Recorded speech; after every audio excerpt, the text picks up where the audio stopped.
As we were reporting a little earlier, the Iranian president has been setting out his government's stand on a number of key issues that have pitted his country against the West.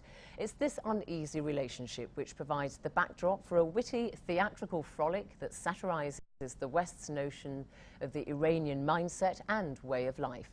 Majnoun, which is currently on tour in the UK, uses humorous snippets of everyday life, popular Iranian and English music, and actors who perform in both English and Farsi to explore the effects of modernization that swept Iran in the last century.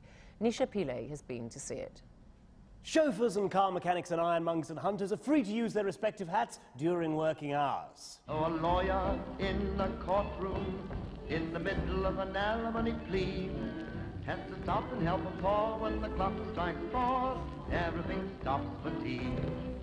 It's a very good English. This absurd song and dance scene captures the quirky comic flavour of Majnoun, an Anglo-Iranian play which lampoons the West's obsession with Iran and Iran's obsession with the West. I went to an Iranian restaurant yesterday with Roya. They'd run out of kebab bag. Can you imagine an Iranian restaurant without kebab bag? Using humour rather than invective, the play challenges our prejudices about the Iranian mindset, with an artist's insight into Iran's ambivalence towards the West. We looked around for something else, Chinese, Japanese, Italian, French. We fancied French, but it was too expensive. So we went to McDonald's. What can you do? It was disgusting. I always regret it afterwards.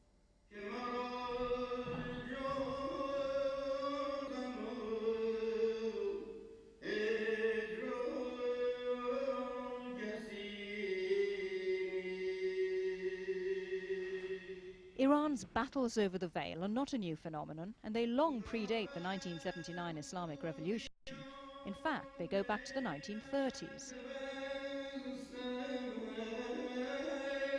Women, this is something that people forget, especially in the current climate of anti-Islamic feeling, that women were forcibly unveiled in 1936. In other words, you had policemen chasing women, pulling the veil off, telling them off. So women were torn. Either if they did wear the veil, they were chased by the policemen. If they didn't, they were spat on by the traditional men. And because of that, a lot of men committed suicide, because as far as they were concerned, their women were naked for everyone to see. A lot of families left the country. It was a very traumatic event.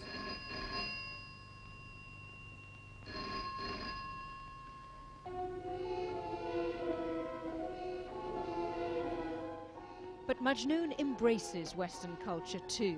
Hitchcock's Dial M for Murder runs like a leitmotif throughout it, including this hilariously overacted scene in which the Hollywood classic is dubbed into Farsi.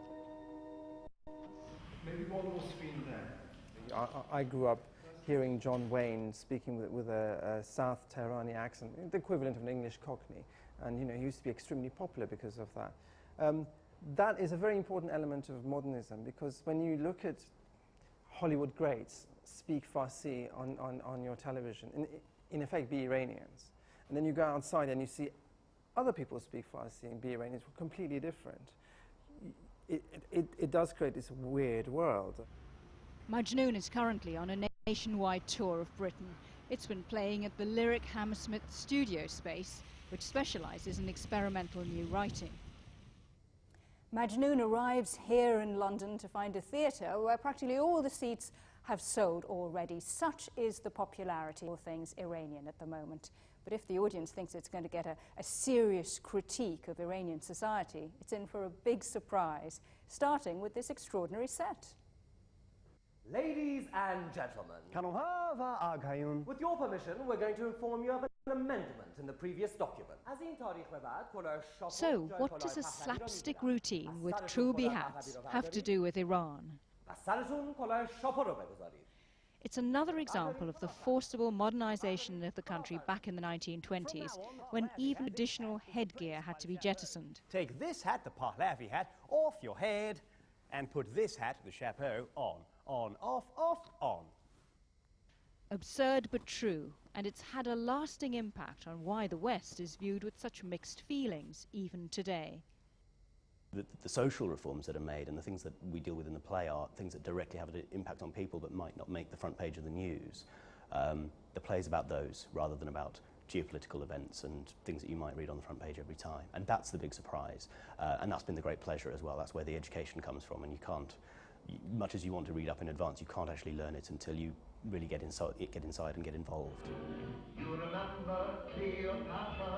If there's a message lurking in this sly, satirical romp, perhaps it's this: that Hitchcock and Hollywood are as much a part of the Iranian social mix as Islam is, and that the West ignores those weird contradictions at its peril.